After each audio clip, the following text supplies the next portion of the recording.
God and the Ballot box, evidence in Victorian Britain, 1832 to 1910. And our speaker is Sam Mellish, who's a PhD candidate at the University of Durham, working on the development of British politics during the Victorian period. He's very keen to say to me and to explain he's not a theologian, he's a political scientist. And he thinks some of the data he'll be using and presenting, I'm sure he's right, will be quite different to what we normally address in seminars. But we're always looking for very much what you have to say. And I just say it's highly topical. And over to you, Sam. Thank you. Thank you. Well, good afternoon, everyone. As I said, just to underline this before we get going, I move about, by the way. So I apologise if that gets really, really annoying. Cannot sit still. And as such, I won't. So this paper, just to underline again, is going to be very different to that which we've seen today. So I'm going to look at the literature. From that, I'm going to derive a theory. And I'm going to distill some hypotheses and then test it using data. But I've removed as much as possible, the political science theory and a lot of the really boring statistics. So hopefully it will be fun. Okay. So when I started to look at sort of Victorian Britain, and that's my sort of main focus for my PhD, what I noticed in this sort of secondary historical literature was the number of accounts that linked religion and voting behaviour. So voting according to your religious denomination or sort of a broader aggregated group. But what really concerned me throughout was the anecdotal evidence. I just was simply not convinced that this was the case, that this relationship being posited actually existed. And look, I understand finding sort of historical evidence for every constituency between, let's say, 1832 and 1910 is really, really difficult. And political science has a very high threshold for these sorts of claims. But despite all of this, these questions were really still in my mind. Did this relationship actually exist? How did it sort of interact with other sort of potential elements which could be influential, such as class?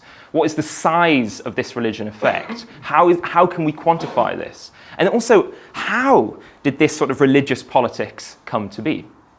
So what I did is I sort of hurried away and sought refuge in the political science literature, or what I thought would be refuge. What actually happened was I found a literature that really didn't focus on religion in relation to 19th century Britain. There has been a resurgence of interest in Victorian Britain. It is a melting pot of political science theory. But the focus is predominantly on class.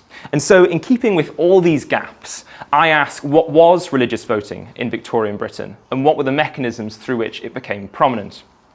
So just to step back slightly and talk about what the literature says, from which I'll then go on and develop my theory and my hypotheses. So the literature is sort of focused in sort of two broadly large chunks. The first focuses on the first part of my question. What was religious voting in Victorian Britain? And Wolfe and Bevington sum this up incredibly well. If you were an Anglican, you voted Tory. If you were a Nonconformist, you voted Whig and later Liberal. This is a sociocultural conflict that defined voting behaviour in Victorian Britain, potentially through until at least the third quarter of the 19th century and potentially even into the early 20th century. In the vernacular of political science, religion was at the peak of the Victorian cleavage hierarchy. This becomes slightly more difficult. So when we start to think about the second part of my question, what were the mechanisms through which this became dominant, the literature is less coherent. And so I've borrowed some categories from political science, as well as some insights from sort of the secondary historical literature, and created these three broad categories. And this seems to be how the literature attempts to deal with this idea of religion becoming dominant within Victorian politics. So the first I've entitled the interactive sociological model, which now I say it is far too convoluted, but nonetheless, we're here. And it basically is founded on the interaction between three main ideas which allow for the development of religious voting. Firstly, the sociological trends. The Industrial Revolution sort of allowed for the emergence of great urbanisation.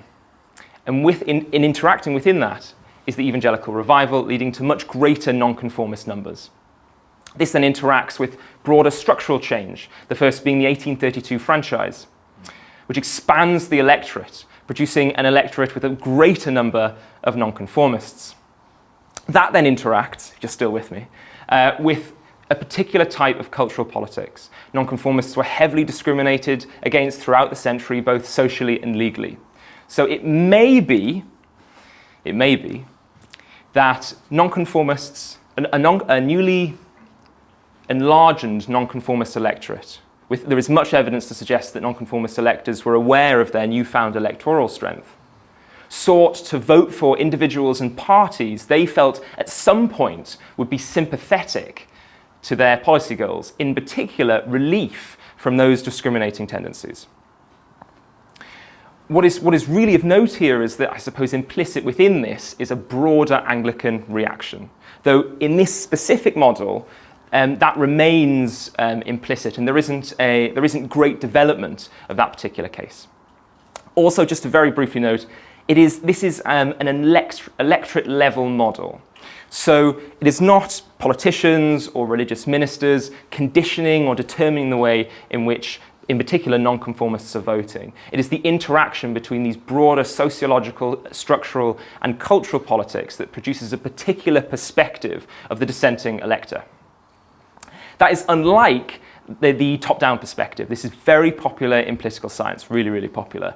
And it basically goes something like actors, be them elite actors, for example, party leaders, be them sort of mid-level actors, backbench MPs, or religious ministers, may attempt to deliberately create a socio-cultural conflict to determine a specific policy goal, or if you're a politician, to win a particular election. So there is evidence of this. I mean, if we step way out of this, for example, there's evidence of this in Sweden. And there are a number of cases of politicians attempting to create a narrative so as to win. I mean, you could even argue Boris Johnson's current attempt to create a sort of a conflict of Parliament versus the people. This is exactly what this model is attempting to get at. The third, a midway approach, is not very popular in the secondary historical literature. I've only actually read it referenced once, but I thought it best to still include it here. Victorian Britain was, in some ways, can be defined by the resurgence in petitions and pressure group politics throughout. And there are a number of pressure groups that focus specifically on linking the electorate to politicians to engage and sort of activate particular policy goals.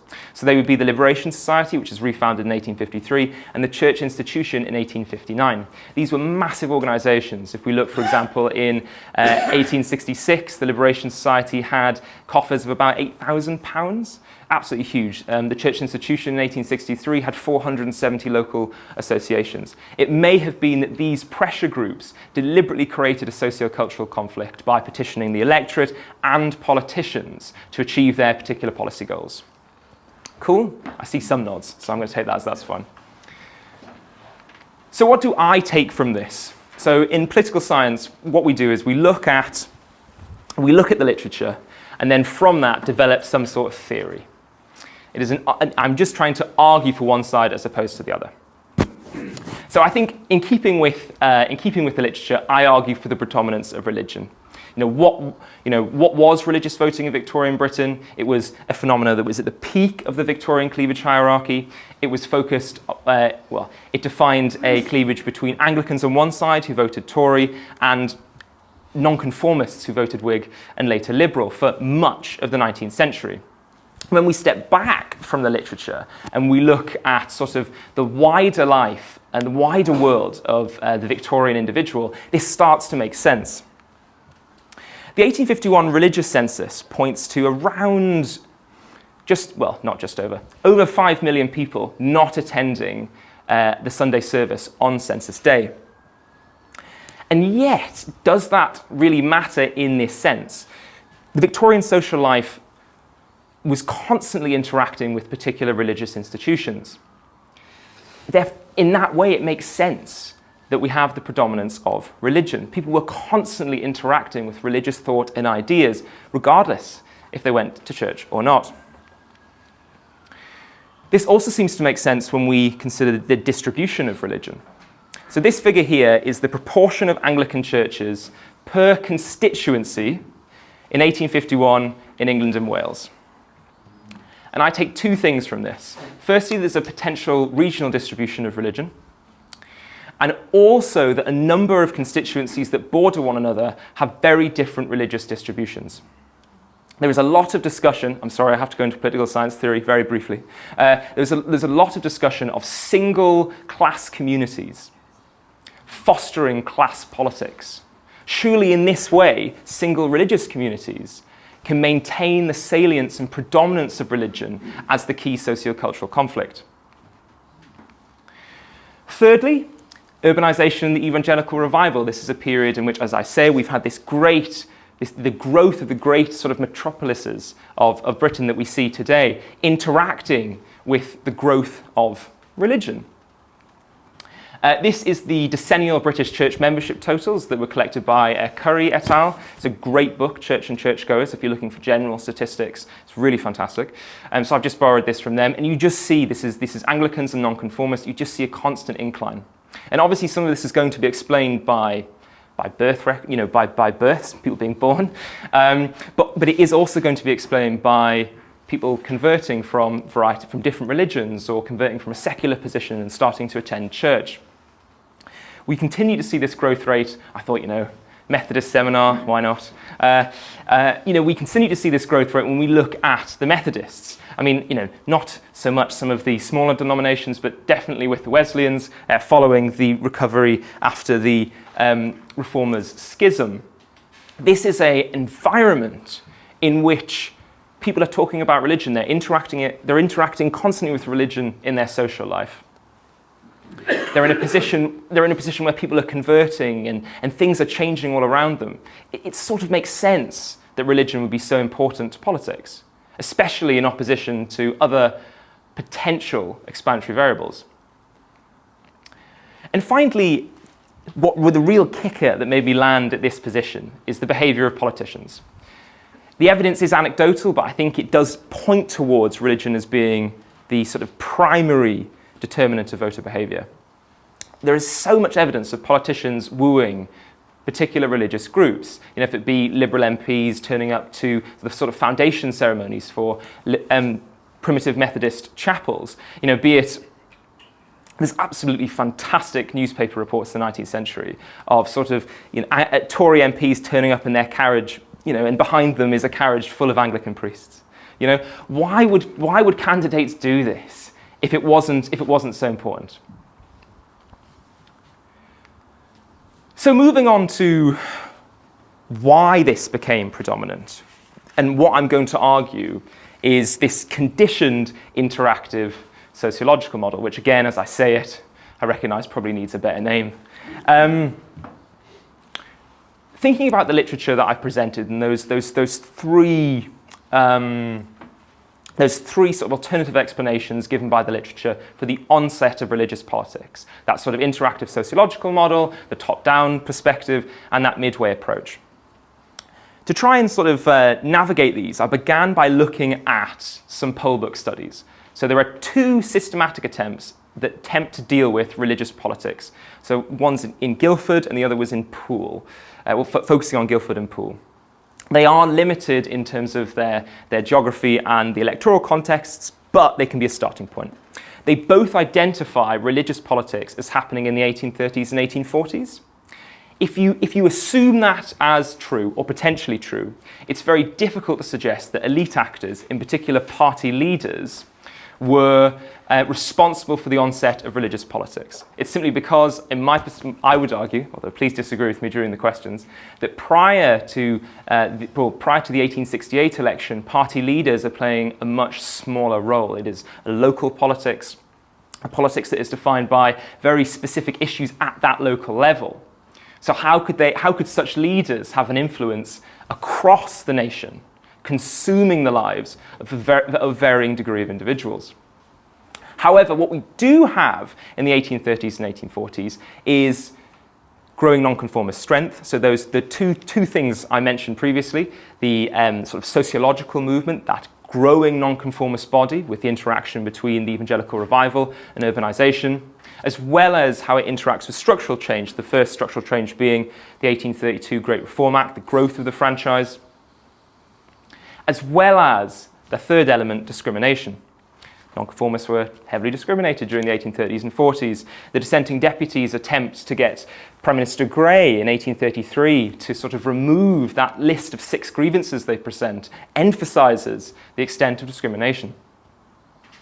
But the reason why this is conditioned, and I move slightly beyond the literature, is I want to make explicit what happens to Anglicans. And I think the literature thus far has been, the historical literature is not finding it easy to connect the politicisation of dissent with the onset of a particular Anglican politics. When you look at the periodicals that informed conservative political thought in the 19th century, so Quarterly's, Blackwood's, and Fraser's, you see in the 1830s and 40s this atmosphere of revolution, this real concern that they're living in this revolutionary age. Facing a nonconformist voting bloc, or what has become a nonconformist voting bloc, with potential for gain, in an atmosphere of revolution, a coherent Anglican backlash, who solely begin to vote for Conservatives, is not that surprising. But there needs to be one more element. The backlash potentially has been fostered by those sort of mid-level actors that I mentioned previously, particularly in relation to the Anglicans. So those being the ultra-Protestants and Anglican evangelicals who enter Parliament in the 1830s to protect Protestant England, as well as potentially religious ministers who are using their platforms to sort of rouse Anglican feeling in the country. Just to emphasize, these individuals, I give these individuals a minority role. So it is still predominantly those 3 interactive elements, that sociological change, that structural development, and that cultural politics. The minority role given to these small actors is so as to explain and makes explicit what is happening to the Anglican Church in relation to the Conservative Party in this period. The reason I give them such a small role is because in the 1830s and 1840s, this is pre the removal of stamp duty on newspapers in 1855, the ability for these individuals to have a national reach is limited, but potentially still slightly effective. We're good so far? I really like that. That's a lot, isn't it? Yeah, isn't it? Yeah. So I get 2 hypotheses. So the predominance of religion hypothesis and the jumbled word one, the conditioned interactive sociological hypothesis, which I promise I'll change when I write this up.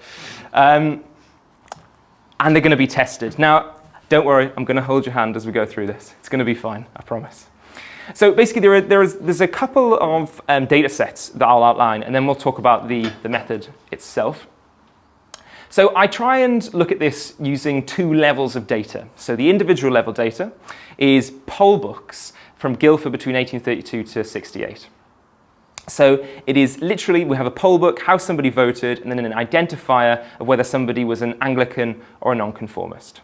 I also, and I'll explain why this is important in a minute, I also have an identifier for whether someone is working class or middle class. At the aggregate level, and what I should note, so post 1872, you can't get any poll book records because of the secret ballot. So what I do then to sort of, I suppose, create as robust results as possible is introduce aggregate level data. So I use the 1851 religious census that provides the proportion of Anglican churches per constituency, and marriage data. So after 1836, nonconformist marriages were made legal, and the Registrar's General Office started to count at varying instances the number of these marriages. And I've aggregated these up, distribute them over constituencies to get proportions of Anglican marriages. For my class marker, which I'll say I'll come on to explain in a minute, which is important, as well as a variety of other things I need to account for, I use the decennial census returns. Okay, this is where hopefully I'm going to make sense. So I use multi-level regression, which I'm not going to explain at all. So you're just going to all have to believe me. But why not? So what I need to be able to do is to sort of affirm the predominance of religion hypothesis. I need to be able to show that there is a religion effect, so that there is a positive association between being an Anglican in Guildford and voting Conservative, and then also the number of Anglican churches and Anglican marriages in a constituency, and the number of Conservative seats won. To do that, I need to include other things in my model so that I can discount them. So that's why I include class, and I present the class results as we go forward. So it's not just, I suppose I should explain this. There is a concern from a variety of political science circles that actually these cleavage hierarchies are other conflicts masquerading. So I need to be able to prove that it's not just economics, class, masquerading as religion. So as long as I find a positive effect, as long as I find an effect that's independent of a variety of the things I control for, and I can explain those more as we go along if you'd like, then I can say I've found a religion effect. I do that for Guildford between 1832 to 1868, but for the aggregate level data, I look at that relationship in every single constituency contest, and I mean that in England and Wales between 1832 and 1910. The causal stuff becomes slightly more difficult. So if I don't explain this well, throw something at me and I'll say it again.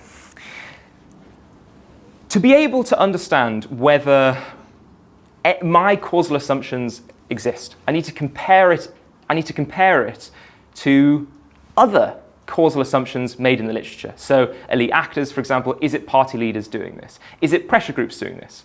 I do that by identifying those time periods in which I know a priori those mechanisms to be active. Not necessarily active in relation to religion, but just active. So for example, I compare the post and pre-1867 period. I know that post-1867, elite actors are a lot more dominant in politics, full stop. And I also know that in the pre-1867 period, those mechanisms that I've identified in my really jumbly hypothesis, I know that they're active in the pre-1867 period. So if I see an increase in the religion effect when I compare those two periods, for example, with the post-1867 period potentially, no it's not, but potentially showing an increased religion effect, it would be indicative of a circumstance in which elite actors were responsible for the onset of religious politics. So it identifies the potential for these actors to be important. What I would say is that I'm not able, through the data type and through the particular way in which all this history stuff is working, to fulfill the assumptions of causality for political science. So it's still in lots of ways a descriptive exercise, and I'm trying to get as close as I can to causality, and I suppose provide a departure point for further research. Hopefully of my own, but nonetheless, yours too. I also compare the post and pre-1853 periods to look at the midway approach. Is it pressure groups doing this, or is it really this sort of jumbly hypothesis that I've constructed? Okay, to the results. I'm going to ease you in. So this is just a crosstab of the Guildford data. That's all it is. So it's just observations of religion and observations of class and seeing how they interrelate. There's no modelling whatsoever here, just numbers. And so what I think is really intriguing is when we look at this initially, for nonconformists in Guildford, there's a lot of balance between middle and working class. There's not one overrepresented. With the Anglicans, there is a significant, well, not significant, there is a larger working class population than middle class, but intuitively I feel it's not drastically dragging in one area, in one direction. It's not something that would affect my results. And so this really is starting to lay the foundations of an independent religion effect. So I ran the model, which you're all going to believe that I did, hopefully, and I got these results. So this is just looking for the moment at the individual level data, and here I present the relationship between Anglicans and nonconformists in relation to voting behaviour, and the relationship between working class and middle class in relation to voting behaviour. So, focusing on the first one, so for Anglicans, in comparison to nonconformists, across the elections 1832 to 1868, on average, there is an increase in the likelihood of voting Conservative by 14.6 percentage points. The 14.6 at this point is sort of irrelevant. Well, it'll become relevant in a minute, but this is the initial evidence which suggests that we have the predominance of religion, that religion is the determinant of voting behaviour in Victorian Britain. At the moment, we are only looking at Guildford, and so it's part of the puzzle, but it is important evidence nonetheless. What I would note is, in this model, I'm not only accounting for class, I'm accounting for the proportion of Irish immigrants. I'm accounting for where the number of candidates that are standing. I'm accounting for changes in national elections year on year. So there's a lot going into this model in an attempt to produce an independent religion effect. What I would also say, and I think this is a point of interest, I do also find a class effect in Guildford. So for working class individuals, in comparison to their middle class counterparts, on average, across the elections included, we see a decrease in the likelihood of voting Conservative by 7.3 percentage points. And so immediately what this is saying is that we cannot deny class. And indeed, that's not what my research is trying to do. It's trying to set up a very specific hierarchy of socio-cultural conflict that determines religion. And what is interesting here is that, and this is where the percentage points become important, and all they do is measure the size of the effect. The 14.6 is double the size of the class effect. And so it points towards religion being dominant throughout this period. We move to the aggregate data, so this is the proportion, this is the association between the proportion of Anglican churches in a constituency and the number of seats won by the Conservatives, as well as the proportion of Anglican marriages in a constituency and the number of seats won by the Conservatives. This positive relationship remains across all constituency contests between 1832 and 1910, on average. And this is again, real systematic evidence that points to the predominance of religion in Victorian politics. So if we just focus on 1851, because they show effectively the same thing. So for those constituencies, and what I should say is, I can make this more complicated, and I decided not to, for your benefit, but this is sort of like the default of the model. So it shows, without me doing much to it, it shows those constituencies that were solely dominated by Anglican churches in comparison to those constituencies dominated by Nonconformist churches, chapels. The number of seats won by the Conservatives on average increases by 0.77 seats across the elections I've identified. Now, 0.7 seats is not particularly intelligible or useful, but what is useful is this positive association. If I increase the number, I know I can't, but if I was to increase the number of Anglican churches in a constituency, on average, through the years from 1832 to 1910, I am increasing the association between, increasing the association between Anglicans and the Conservatives. What I would note, and I suppose it's important I make this explicit as I go through, I'm obviously using aggregate proxies to infer individual level behaviour. And so there is only so much that I can do here, but in conversation with the individual level data, I am able to make some conclusions. So this is pointing towards those Anglicans, this is pointing towards Anglicans on average voting Conservative. So moving beyond the predominance of religion hypothesis, which in some it appears that my results certainly point towards religion being at the peak of the Victorian cleavage hierarchy, I move on to the conditioned interactive sociological hypothesis. So what I've done is, as I say, I've compared the pre and post 1867 period and the pre and post 1853 period. That has allowed me to test this elite actor, what I've labelled here again top down, and also allowed me to test this midway approach, the influence of pressure groups, in opposition to the argument that I've made, this interaction between the sociological, the structural change, and this specific cultural politics with a minority role for actors. Here it gets slightly trickier. So if we focus on the top-down results first, So when moving from the pre to post 1867 period, the likelihood of Anglicans voting Conservatives increases by 16.4 percentage points, which points towards the influence of elite actors. In particular, in this model, Gladstone and Disraeli, and their stances on the issue of Irish disestablishment. But there are problems here, and I think there's a note of caution. The post-1867 elections included in the Guildford data is just a singular election.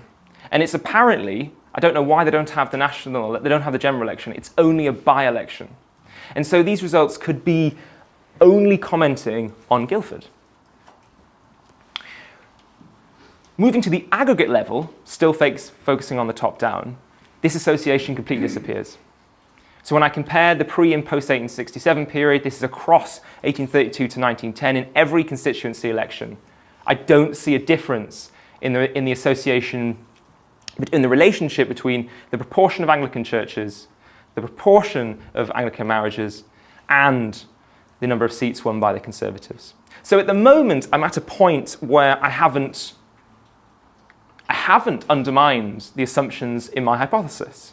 If anything, overall, from my perspective, this is actually pointing towards those elements as being potentially influential. The same thing happens, though, when I look at the midway approach. So when I compare the pre and post 1853 periods, we see an effect. So the idea that when we move from pre to post 1853, the likelihood of voting Conservative as an Anglican increases.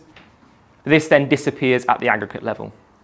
At this point, we're about to talk about Methodists, you'll be so happy. But at this point, I can't completely undermine the influence of pressure group politics on the basis of my own assumptions. The individual level data includes a number of elections post-1853, both general and by-elections. And so this could be something that's beyond Guildford. But again, because we have nothing, we have no effect in the aggregate results, it doesn't undermine the assumptions held in my causal hypothesis, or my attempt at causal hypothesis. So hopefully we're going to resolve this. Hopefully. But we'll see. So my first thought after I'd discovered that was, oh no, what do I do? I've got a number of models that are pointing in slightly different directions. How do I resolve this? So one way to resolve this is to look at specific denominations and see if I can find further evidence that points towards some of those elements that I've identified under that sort of the conditioned sociological interactive hypothesis. And so that's why I begun to study the Wesleyan Methodists. The Wesleyans appear as the only sort of big question mark in terms of voting behaviour in the secondary literature. Are they voting liberal like the rest of the sort of non-Wesleyan sects? Are they voting conservative with the Church of England? And the reason why this is really profitable, if I compare these two groups over time similarly, is that those elements which argue for the Wesleyans' politics being the same as that as the remaining Methodist group fit directly in my own hypothesis. So people point towards cultural politics. Wesleyans were similarly discriminated against. If anyone's reading Bebbington's work, there's a great article that I cannot remember the name of, but it's fantastic. And it highlights the discrimination against Wesleyans and directly connects it to the sort of politics, the liberal politics of the Wesleyans. There's also a possible place for grassroots actors, though potentially in a minority role. I was discussing with, is Terry still here, is he gone? Circuit plans. I was discussing circuit plans at lunch. Circuit plans are great. They're brilliant. And what you notice immediately is the number of laymen, the number of individuals on a circuit plan who are preaching.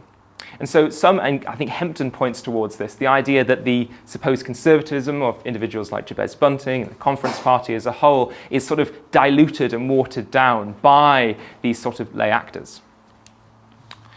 Obviously, there are those, however, who suggest a difference. So Jabez Bunting, elite actors. I mean, what strikes me, and I mean, please correct me if I'm wrong, but when I read a lot of this literature, is the hierarchical nature of Wesleyan Methodism in the 19th century. I find it astonishing in lots of ways. But so there is, especially through the prism of political science, there is this idea that elite actors can be really influential. Potentially, that drove the Wesleyans away from the politics of the remaining Methodist groups. And also social realities, the idea of Wesleyan members still attending Church of England churches, and therefore being sympathetic politically to what they saw as a church in danger. So what I did, similarly, I used multi-level regression, which you can now ignore, delete from your minds. I compare the proportion of Wesleyan chapels to the proportion of non-Wesleyan chapels. No, actually, better way to say this.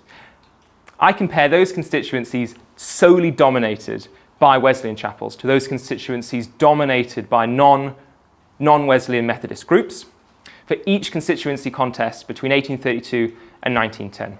Again, I'm using these aggregate proxies to infer individual level behaviour. Again, looking at the relationship to those proportions to the number of seats won by the Conservatives. There is no difference whatsoever. I thought this is the simplest way to get the message across. There is no difference whatsoever. And so this is indicative of a circumstance in which the cultural politics and those grassroots actors were potentially influential. This goes a long way to point towards and support my own conditioned interactive sociological hypothesis. So where have I ended up? Because it's a lot of data. So it does seem that religion in comparison to class, and when taking into account a lot of other factors that were potentially influential, really was at the peak of the Victorian cleavage hierarchy. My results certainly point in that direction very strongly, if not confirm it. This was a cleavage hierarchy that defined Victorian voting behaviour for much of the 19th century and potentially into the early 20th, appearing along the lines suggested in the secondary literature. So if you're Anglican, you're voting Conservative. If you're a Nonconformist, you're voting Whig and later Liberal. My results also identify the potential importance of sociological trends and their interaction with structural change, the growth of the franchise, and also discriminatory cultural politics, with I suppose, a small role for religious ministers and backbench MPs. Though admittedly, even with the Methodist comparison, which I think provides support to my own conclusions, a question mark really does remain surrounding the role of pressure groups at the national level. And I think that is the sort of departure point for further research for this paper. Thank you very much.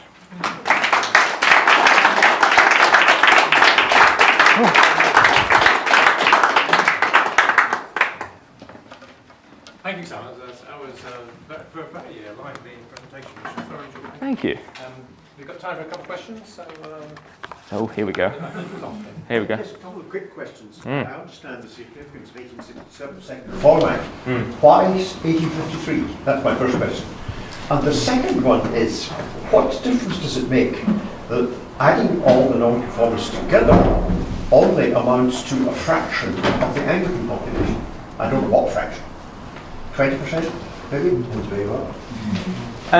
So 1853, maybe I didn't do a good job of explaining it. So I basically, post 1853, you have the Liberation Society being refounded, and then you have the church institutions. So it is an odd way to do things, but within the limitations of the data, it's the best way to try and compare these sorts of causal stories.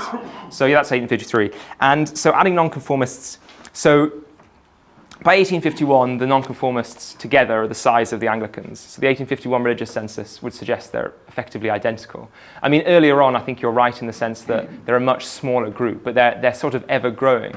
I mean, is your question sort of pointing towards, will that affect my results? Well, I guess that's the question. Are you saying that the membership of the nonconformist denominations was equal to the number of Anglicans in the country?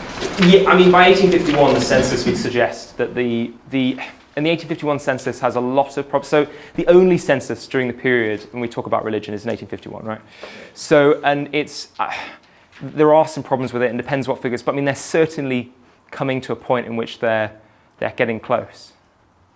Are you counting Anglicans with the electoral roll or baptizing? No, so I can only look at this point at the 1851 census. So and it's only those individuals who attended a Sunday service on Census Sunday.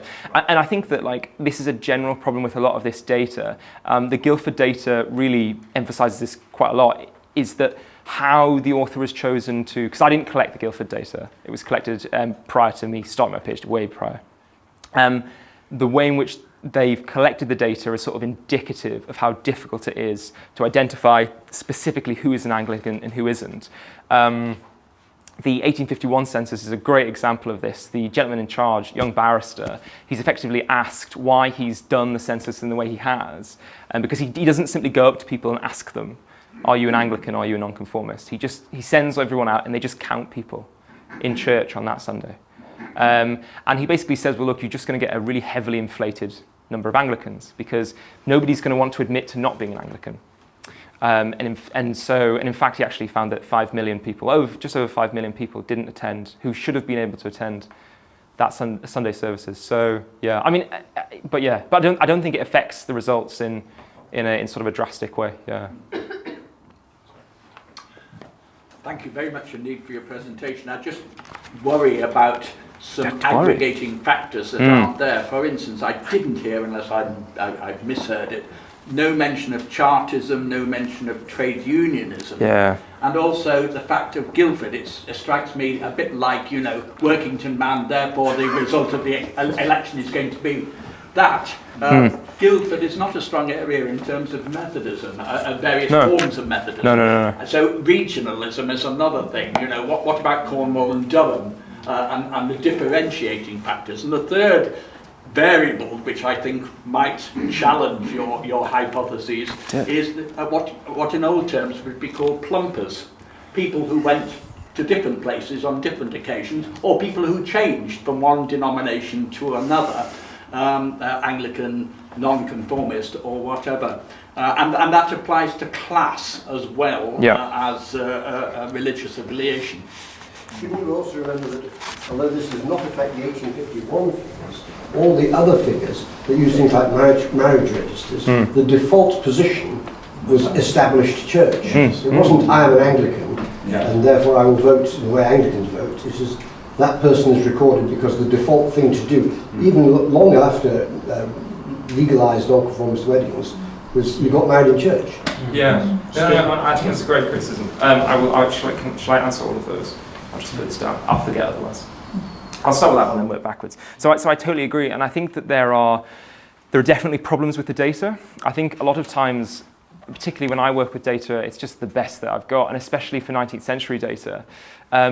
The attempt to use the marriage data has been specifically to try and add layers to achieve robust results. So if all these different things, and you're totally right, like, you know, especially earlier on, a lot of people are using the established church just to get married in, regardless of who they are. I have reviewed those figures, and I definitely think you're right. But again, I think in relation with my other data, it produces some sort of a narrative. I am working at present on producing another individual level poll book data set for Leeds, specifically comparing Anglicans and Wesleyan Methodists. And so that might provide slightly more insight. But no, I think the point's valid. Changing plumpers. So I do account for that, but only in Guildford. So if somebody has changed denomination or class, that will be recorded and accounted for in the Guildford set. I didn't mention this, but I do account for the regional distribution, or certainly, the regional distribution of religion across the country is in the model. Because you're totally right. Like if I didn't put that in, that affects everything. Again, I think the Guildford. I think you're right. I think you're totally right. Guildford is. If you look at Guildford just from the 1851 census and just the marriage data, you see an heavily Anglican place. heavily Anglican place. You see somewhere that I think in 1832, 98% of marriages are Anglican. In 1868, 89% are. You know, it's astonishing. It's incredibly Anglican, but again, it's the limitations that the data provide you with. And I suppose that's maybe why, and maybe again I didn't do this particularly well, I need to be more cautious in presenting these results. They are pointing towards, and I think with the predominance of religion, I think they are confirming. But I think that if I had another data set which just aren't available, and that's why I'm trying to build this Leeds one, I think the picture becomes slightly better. And then I suppose the Chartism and trade union one is actually something that Bill has gone, who's chatting to me over lunch. And I think again, I think it's wrong. I suppose it might be a methodological difference. So in political science, what I'm attempting to do is test theories that are out there. And so I'm attempting to identify what the literature is saying and then testing those theories. And I just simply haven't come across as explicit a connection as determining religion across a century through the onset of Chartism. And last question. Yeah, I suppose people would be a bit surprised that the second and third Reform Acts had no impact at all on people's voting behaviour. Also, I assume you were just talking about general rather than municipal elections. Yeah. And therefore the qualification level be that much higher for people anyway. So huge swathe of people would not be voting even in 1885, let alone in 1833. And I suppose there are a couple of anomalies that I think would be useful to think about. I mean, Liverpool, which you think of now as a very Labour city, actually the City Council was Conservative until 1955, even though the population of Liverpool is Anglican, Nonconformist, huge Irish, huge Presbyterian, all sorts of composition. Yeah. And then where we are now in Manchester, of course there was no parliamentary constituency until well into this period. And yet this is the cradle of the Industrial Revolution, and people who would be most significant would not be voting certainly before 1884. Yeah, no, that's a really good point. I think it owes to me.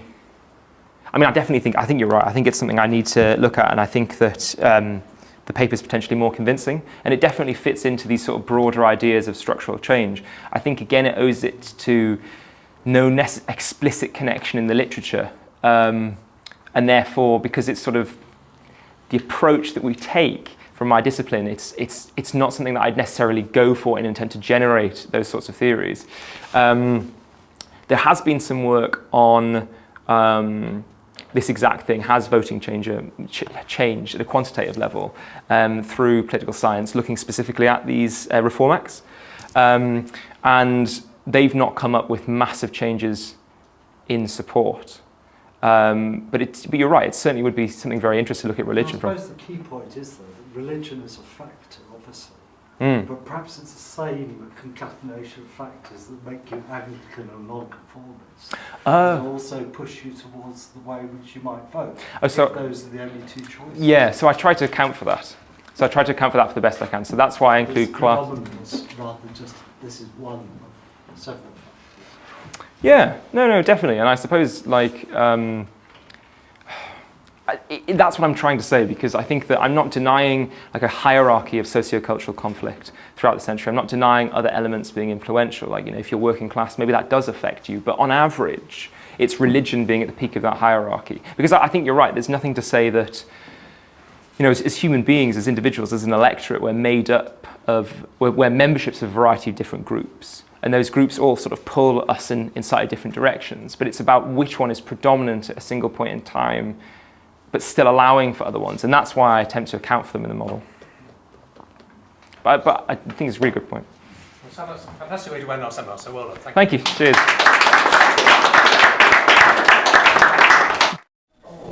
Next time is the 11th of May, and that's in Durham at St John's College. And the theme for that one is Methodism in dialogue. I don't know if anybody else has a notice. George, did you have it? And Peter, you had one, yeah. Yeah, so just to say that we think as of today that one in a year's time will be Friday, the equivalent Friday or Saturday in December, the 3rd and 4th December, something like that. First Friday, possibly Saturday, but anyway, we'll see. The other thing is to draw your attention, there are leaflets at the back. We're running a conference, it'll be in June, it will be 300 years since John Wesley matriculated in Oxford, and we're running a conference, higher accessibility and diversity in Methodist education, specifically higher education. But please take a leaflet, get the news round, and we're still looking for some papers. Thank you. And beyond time. So. Thank you very much, and hope to see you next time.